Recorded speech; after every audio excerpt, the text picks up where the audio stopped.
My goal is to achieve 100% time in range with perfect blood sugars as a type 1 diabetic for 7 consecutive days.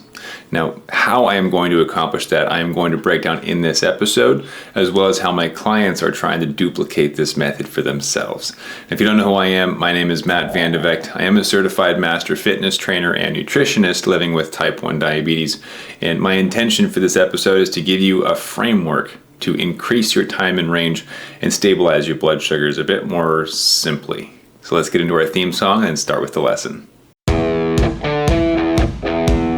I've spent the last 10 years pushing the limits while identifying trends and patterns in my type 1 diabetes management. Follow along as I learn, apply, and share the fitness, nutrition, and lifestyle strategies that I've learned from diabetes experts around the world. The real question is, how can we live fearlessly with diabetes while maintaining stable blood sugars?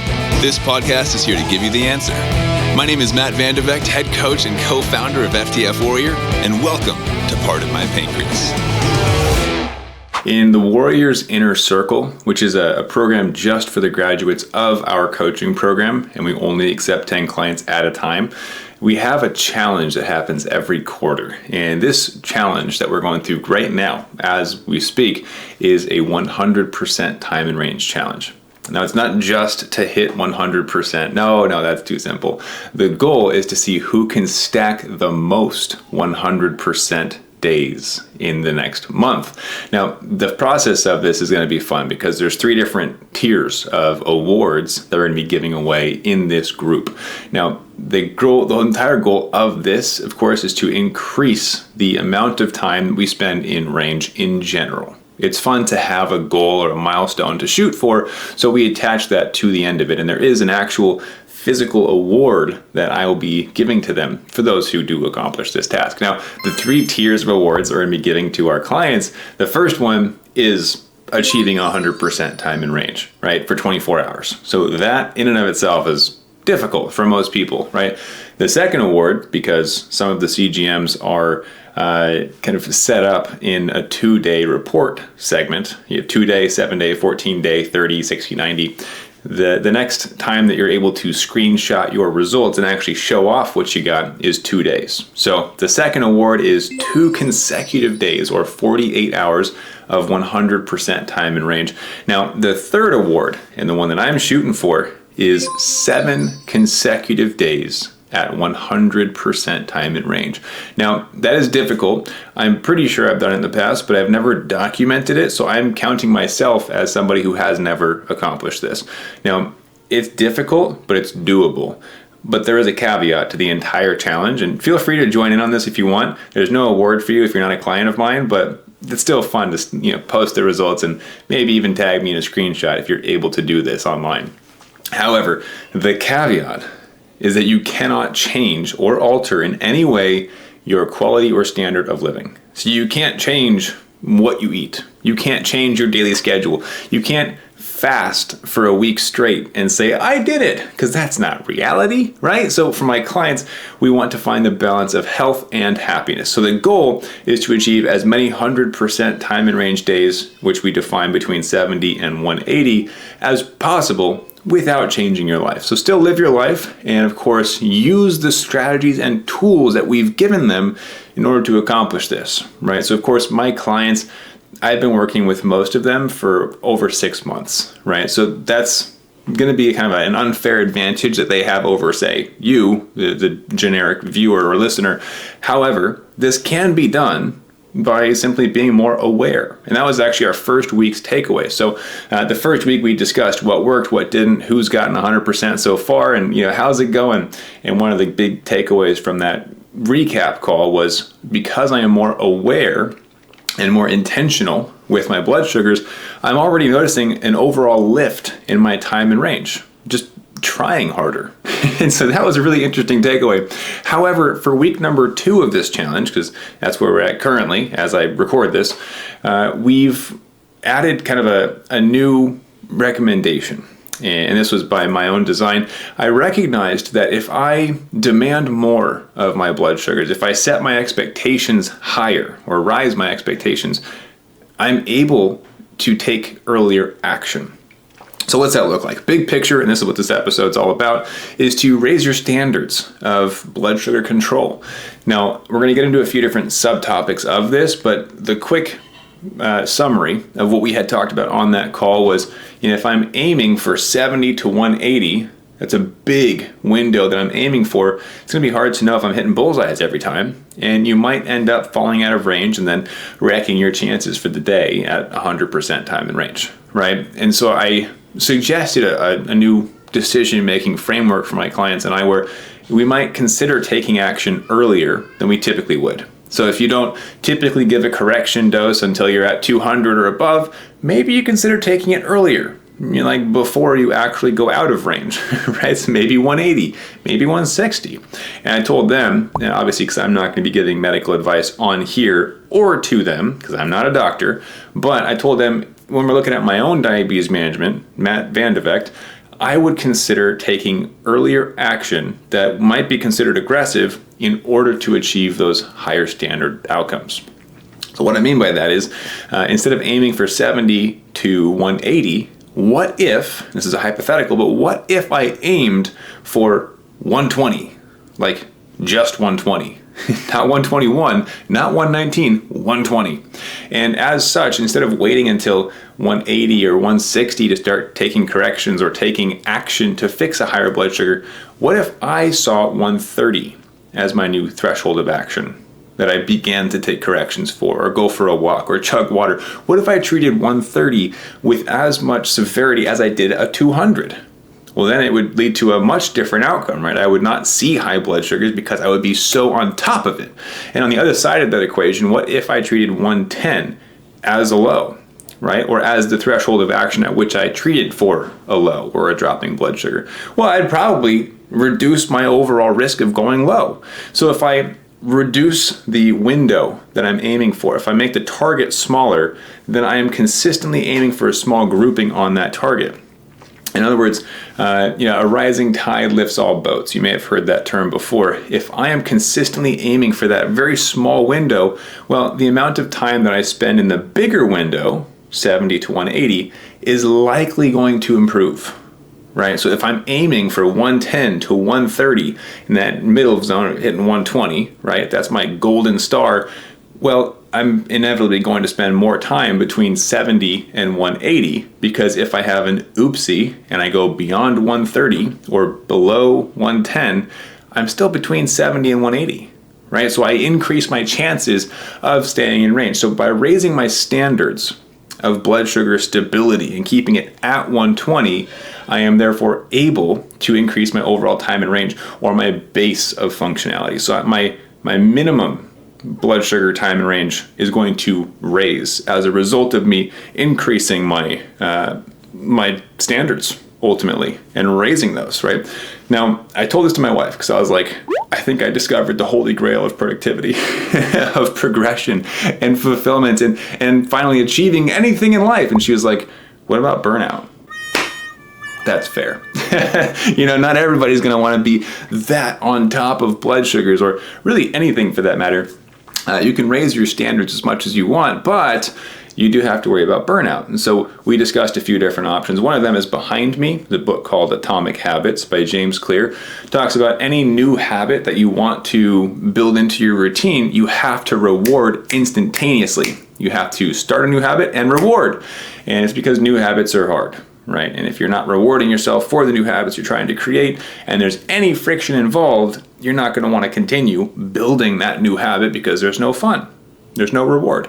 And so part of that is why we have physical rewards. Like my clients will actually be getting things mailed to them, and we're still in the design process, and I am so stoked to get these things shipped out for everybody who accomplishes this, because they're fun. So much fun. That's why I am also pursuing these milestones, because I want the award, and I put myself into a position where I also have to earn it, right?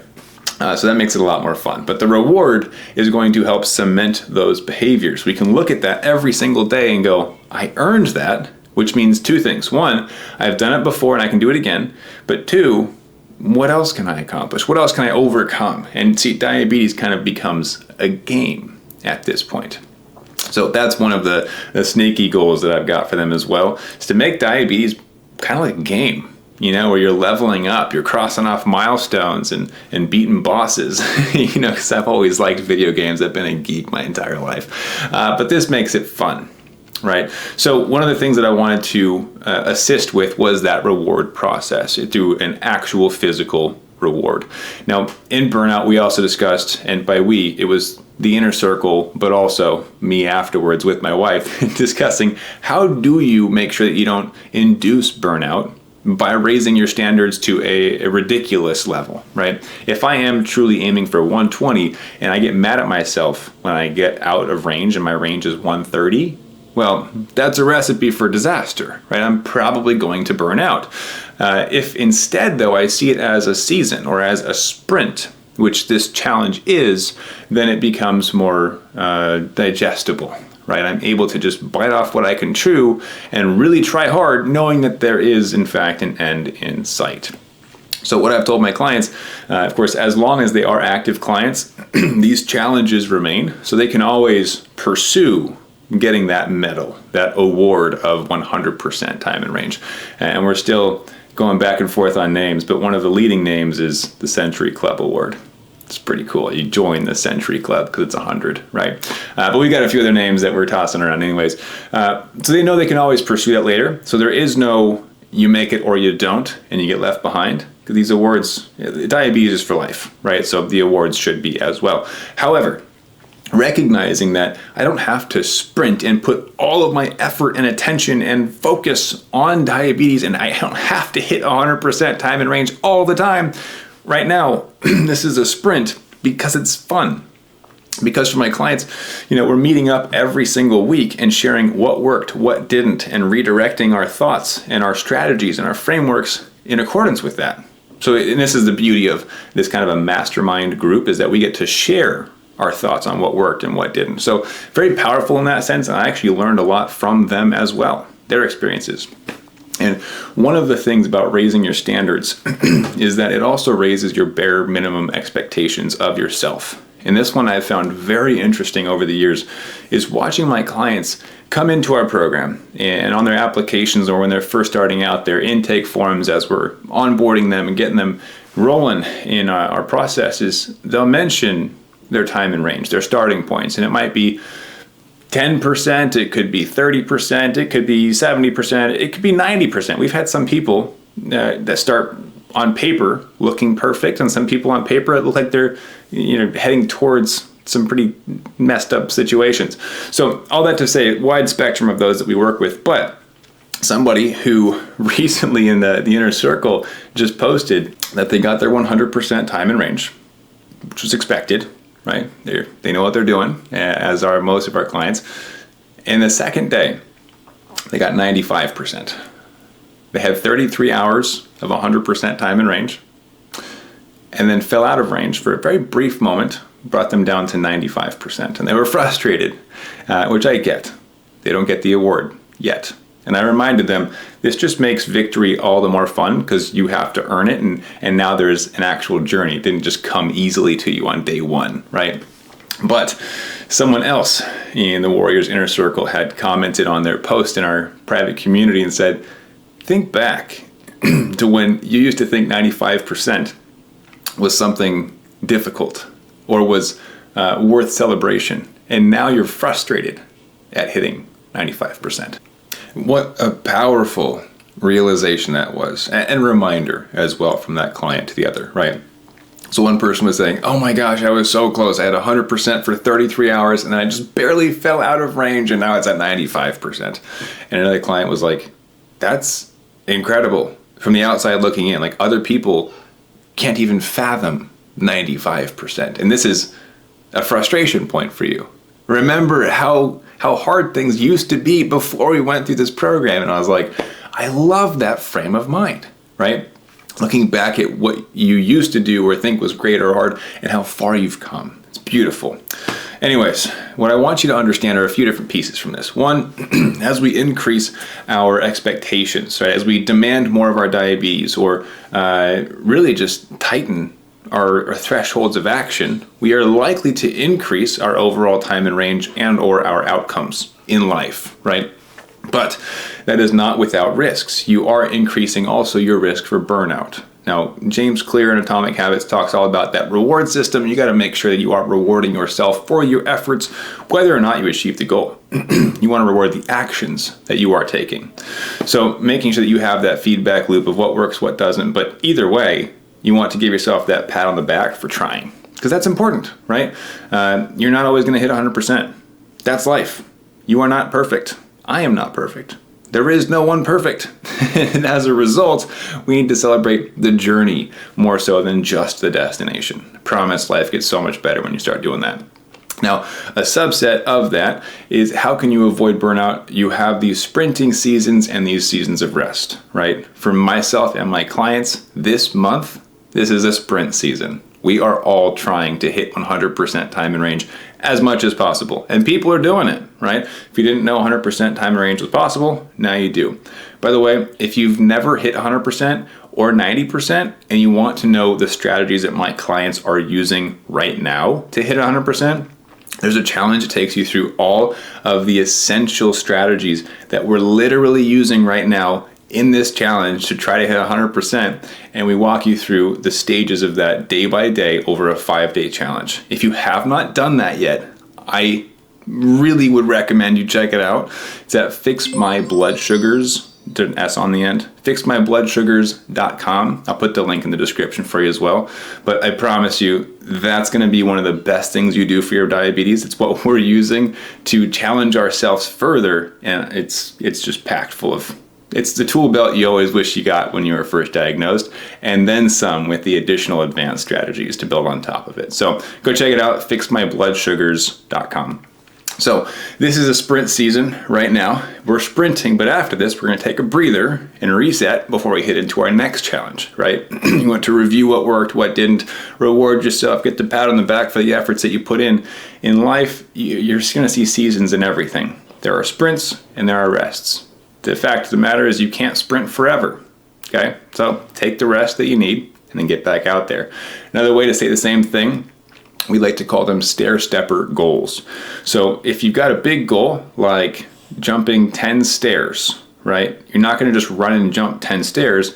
You're going to climb 1 or 2 stairs each time, right? So it makes it much more manageable. So that way, instead of producing a lot of pain and frustration in the pursuit of this ridiculous goal, like 100% might be for some people, instead try focusing on just 1% better every single day or every single week, right? Just small improvements that over time will stack up and you'll get to the top of that staircase in no time.